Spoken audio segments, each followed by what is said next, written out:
Hey guys, welcome back to the channel. This is D Murph and we're talking about topics that cover personal development and spirituality. Today we have an amazing topic lined up. This has helped me tremendously in my own life to grow and achieve more. That is letting go of the past and moving beyond the pain from situations and experiences in our life. If you guys are interested in hearing more about personal development and spirituality, subscribe to this channel and please send me some comments. I love to discuss these topics. All right, let's get into it. So one of the keys to personal development is to continue to grow, right? To expand, to take our abilities and challenge those and push those till they get to a whole new level so that we can do more, basically. And the idea behind personal growth is to be able to get more out of life, get more of the good. And a great thing about getting more is that means you can give more. You can give encouragement to friends. You can give money to people that are in need.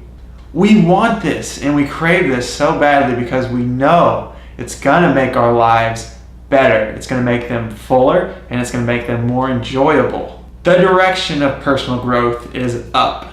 So let's just think about that visually for a second. We want to go up. We want to expand. We want to grow. We want to reach into new boundaries, right? So that we can make life so much better. So today we're going to talk about the opposite of going up. We're going to talk about what holds you down. This is so important to take care of, because your ability to grow personally, whether that's with relationships, with competency at work, with skill within your hobbies, it's so important that you remove anything holding you down, because your potential is constantly limited by what's holding you back and what is that dead weight in your life. For many of us, that is past experiences and past beliefs. And so those will consume our thought life, which consumes our productivity, which limits our own ability for personal growth. First, you need to examine what is holding you back. Second, realize that these are just emotions and thoughts and that they can be changed. And third, get to action, literally get rid of it. So the first step is to examine what's holding you back. And for many of us, those are past painful memories. There are things like my parents didn't love me, or my parents didn't raise me the right way, or those people didn't appreciate me, my friends didn't appreciate me, my coworkers didn't appreciate me, and probably the worst, that person abused me, that employer abused me, or my parents abused me. All of these experiences are very real, and all of them are negative, and they make you feel like you're being attacked, or they make you feel like you're not worth what you should be worth. And that is the key problem right there. That's what makes them so hard to move past. And that's because of a powerful thing called survival instinct. Pain can take a very strong hold of your mind and of your thoughts, because that pesky old survival instinct is supposed to keep you alive when there's a dangerous animal or a person that wants to do you harm, or an earthquake or boulders falling at you. It's this powerful thing that we've been given to keep ourselves alive in the toughest of situations. I'm sure you've heard that it takes 10 nice words to undo one bad word, and that's because of survival instinct. It is trained to pay more attention to the negative things than the positive things, because the negative things hold the power to destroy you. You can't let those win because you might be dead, and that's the last thing your body wants. So whenever these experiences happen and you feel like someone isn't treating you as valuable, your mind literally will let survival instinct take over and will highlight that experience. It will hold on to that experience and it will not let go, and it wants to examine it, and then it'll bounce that experience off of other experiences and other people, and anything that it notices that is somewhat similar, it'll mark as a danger. Like, for example, say your parents didn't listen to you when you're a child. So maybe you grew this thought that I'm not worth listening to. So now when other people don't listen to you, that brings back that feeling and that memory, and your body goes into fight or flight. That might not be the reason why they weren't listening to you, but this is because your mind will eventually create a thought structure. If there's something that you believe and you keep reinforcing it with thoughts, it'll eventually create within your brain a mental thought structure that whenever there's a situation even remotely similar to what happened, it will tell you that's what's going on and you must protect or defend yourself because you're about to be attacked. And this is the worst of this situation because these thought structures are powerful and they create negative thoughts and a very protective behavior, even when you don't need to be protected. And at their worst, because they create this constant flow of negativity, they can lead to terrible addictions. They need to be taken seriously. They have what I would say a good origin. They're trying to protect you, but when they get out of hand, they can become very destructive and they can incredibly limit your potential for growth. These thought structures and this belief that you have that's negative needs to be released. And I know it seems really hard to think about releasing this because it's protecting you to a degree, but there are very negative consequences to keeping it. What you focus on, you inherit. And so if you're constantly focusing on protecting yourself and what people might be doing to make you less worthy, you will inherit that. You'll start identifying that anytime someone is even halfway doing that, or maybe they're having a bad day and so they're making, not giving you the attention you want, and your brain will identify them as a threat. Your brain is a powerful tool. Think of it like a massive calculator that can calculate almost anything and solve almost any problem.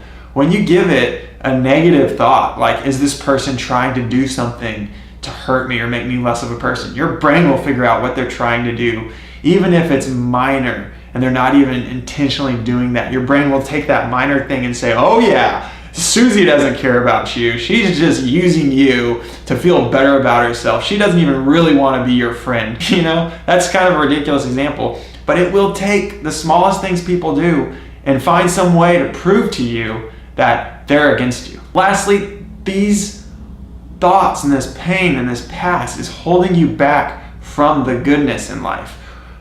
Like we were talking about identifying bad people and the threats they are, if your mind is more consumed with that than identifying good people, it will be focusing on the bad people. It won't be focusing on the good people. And a reality of life is there are people that want to hurt you and take from you and make your life miserable, and there are people that want to give to you and bless you and make your life so much better. And what you focus on, you inherit. So maybe you're protecting yourself from these negative people, but I can guarantee you, you're also not seeing and appreciating all these great, awesome people that can take you higher, help you with your personal growth, and even help you with your spirituality. So the second thing is realizing that these are just emotions and thoughts. It's largely a mind game. So the first step is finding the origin of the thought or the belief. And largely these are from experiences that happen when we're young that creates the initial thought. Over time, it's fed and it grows and it develops. Again, these can be from very real things, and these can also be from less minor situations. Something really terrible might have happened that created that thought and planted that root. And over time, it grows and it develops. And if it's not stopped in those early years, which how much of us are these really smart, really cunning children that just know what emotions and thoughts to avoid and which ones to follow? Not many at all. When I was a kid, I cared about like candy and playing with dinosaur toys and my friends. That was about it. I didn't think once about my mentality. And so these thoughts have a really nice place to grow and incubate. And then those burst into our teenage years and our adult years, and they really start to cause problems because they're not just thoughts based off of an experience anymore. Now they're beliefs and their thought structures that are negative and really, really reinforced. The way I like to think about this, I'm a visual person, is I like to think about, we've been talking about thought structures. I like to think about those like fortresses, that a thought structure eventually becomes like a fortified fortress with walls and weapons and defenses and everything. It's not something small or something to be taken lightly. It's very strong and powerful. To understand that it's a fortified fortress and that it has this strength.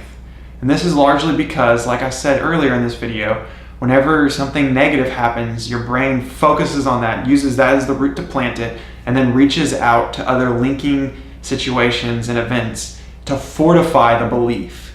And those create new roots that then reach out to other situations and other events and fortify the belief even more. If that's been allowed to happen over 10 or 20 years, Now you're dealing with a full-blown fortress or thought structure.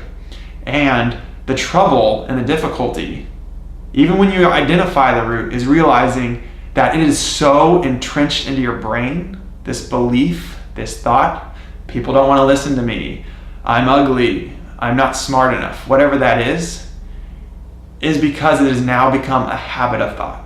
Habits are behaviors that are not easily changed. And so this negative thought is now a habit and now cannot easily be changed. You may find yourself saying, I wish so badly I could change this way I'm thinking about people or this way I'm acting, and I just feel like I can't. And that's because it has reached the level of the habit.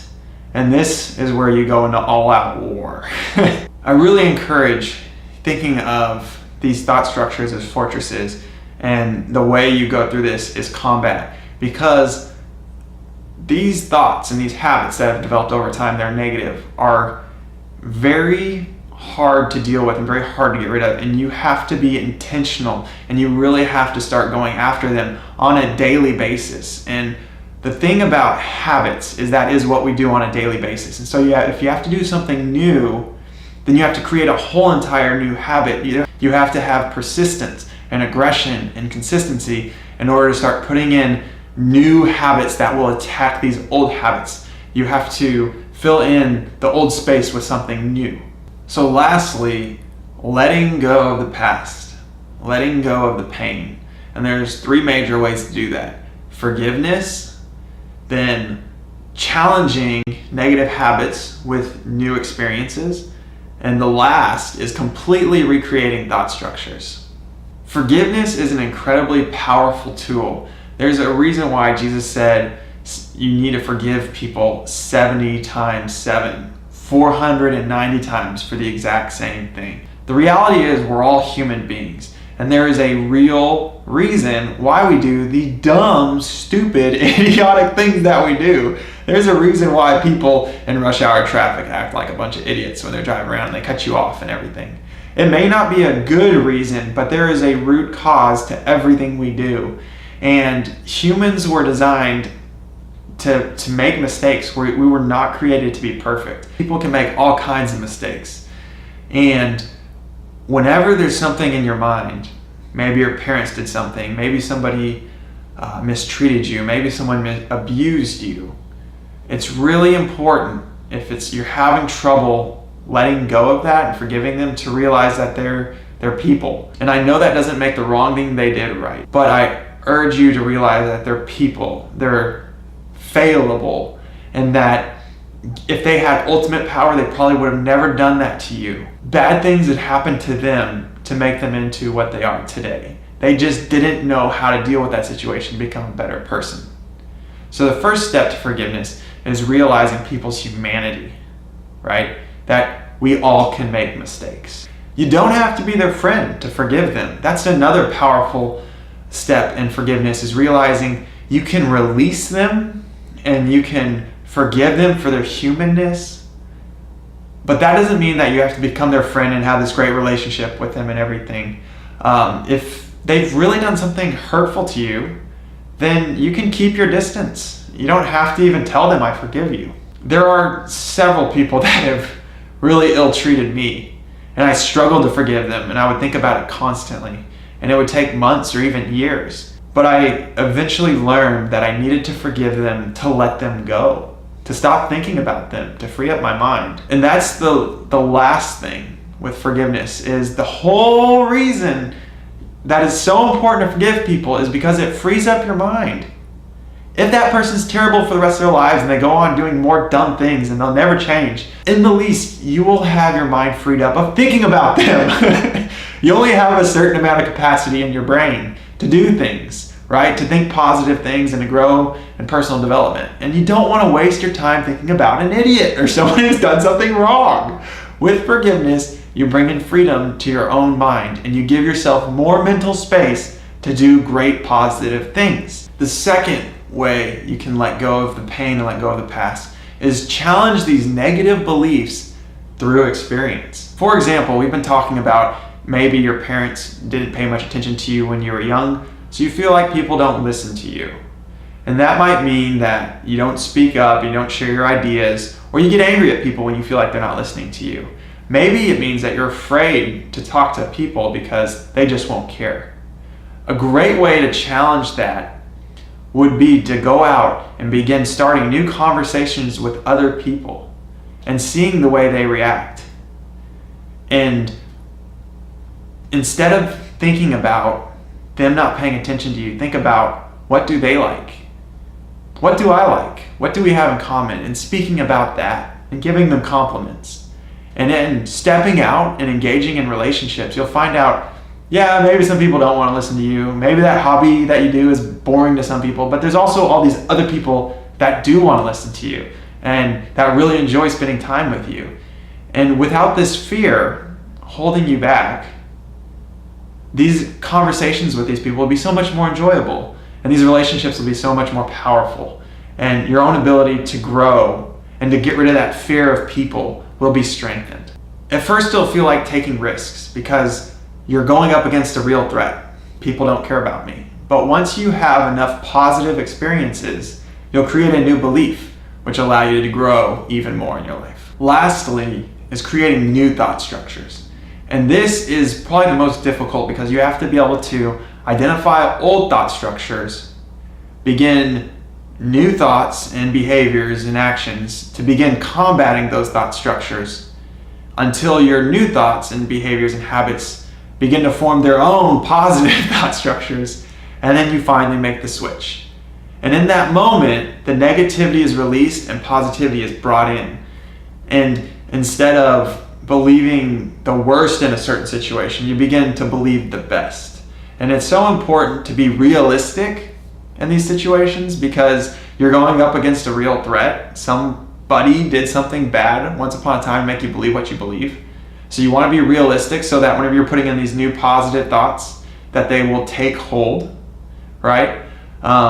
Like in my old example where I said, not everybody's going to listen to you. That's a realistic thought. And so when you're encountering failure, it won't shut you down. You'll keep on going. Then you want to be consistent. You want to keep hitting it over and over and over again because the goal and the idea is to build a habit that won't go away. And the habits usually take about 30 days to form. And so you have to be consistent for 30 days. And when done over time and set in successfully, you'll have these brand new thought structures. These three methods, forgiving people, taking risks to bring in positive experiences, and creating new thought structures will powerfully and dramatically change your life. The negative beliefs that once were held will be removed, freeing up so much mental space to concentrate on what's really good for you. And then you'll begin to pursue and grow more so in positive, healthy relationships that'll bless you. So guys, I hope this video has helped. Really, we're just hitting on some of the high level key points as far as letting go of the past and getting over old pain. This can become much more complicated and much more in-depth as far as discussions go. But hit these high points and then begin to drill down and understand the details. And I assure you that you'll achieve so much success. I've done it myself and the results are amazing. If you have any comments or questions, hit me up down below. I'd love to talk about these things. And I really appreciate you taking the time to watch this video. I hope that this has helped you. These are things that I've learned over time. It will take a little bit of effort and a little bit of time for these to set in and have massive positive effects in your life, but they will, and it's absolutely worth it. I care so much about you guys. I wish you the best in your personal growth and spiritual journey, and I'll see you in the next video.